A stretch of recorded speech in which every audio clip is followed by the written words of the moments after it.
Sa pagpapatuloy ng Sigabo ngayong gabi ay marami pang mga pasabog si Coco Martin sa Sigabo viewers. Dahil nga ay nagkagulo na ang Inlia sa report ng isang media, mas mahirapan pa si Kernel Domingo sa plano niya kung paano niya maaasikaso ang gusot na ito.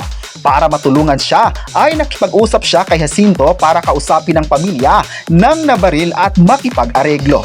Wala namang choice si Jacinto dahil ang ama naman niya na si Ricardo ang nag-utos na i-demolish ang barangay Ginintuang Lupa. Sa bahay naman ni Ricardo ay wala namang malay sa pangyayari ito, kaya nang dumating ang anak ay nakipag-usap ito mismo na siya ang makipag-ariglo sa pamilya ni Rudy para tumiklop ang mga isyo na ito.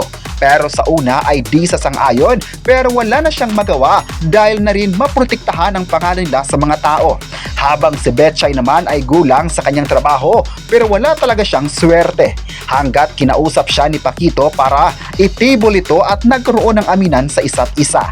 Sa Jade Imperial naman, dumating na si Mr. Chan para i-meet na si Tigre para sa kanilang transaction.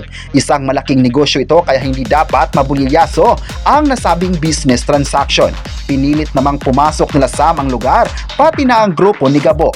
Sina Gabo ay nahirapang pumasok dahil wala silang QR. Mahigpit kasi ang rules sa loob dahil nga sa isang sekretong transaksyon na magaganap. Para makapasok sila, umakyat sila sa likod at ang kasama naman ni Gabo ay nagpapanggap na waiter para tuloy ang kanilang plano.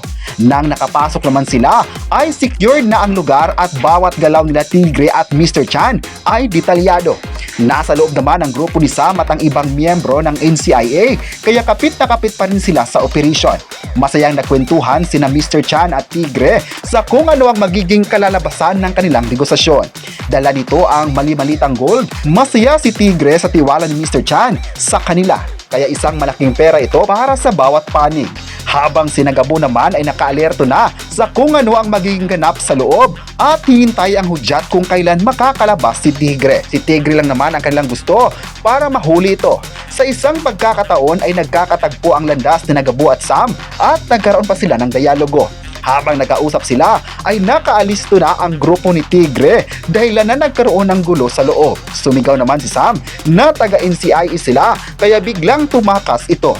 Sinundan naman ito ni Sam at ng grupo ni Gabo at grabe talaga ang gulo na ito. Galit na galit naman si Tigre na makita si Gabo dahil malaking pera ang mawawala sa kanila dahil sa sit-up na ito ng NCIA.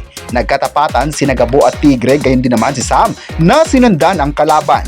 Marami pa talagang magaganap ngayong gabi at malaman ni Sam at Gabo na iisa lang ang kanilang ipinaglaban at yun ay mahuli ang tiwali sa bayan.